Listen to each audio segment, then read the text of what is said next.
xamante ne ni yaa ngi nekk ci àdduna bi ak foo mën a ne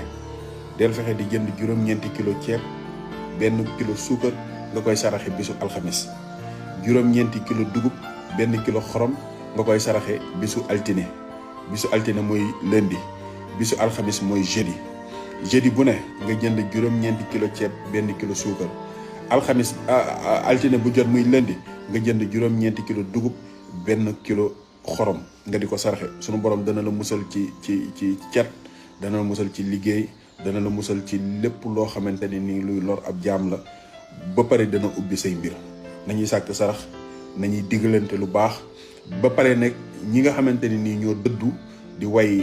ñi nga xamante ne nii mooy waa barzaq yi ñu leen di fàttaliku ci ay ñaan, ndax isidduhaa u yanfahu maytan fil xubur wa yanfahul xayya wa yujibul ujur. loolu mooy li nga xamante ne nii moom laa ne woon naa ko yëkkati ñu bokk ko di ñaan na képp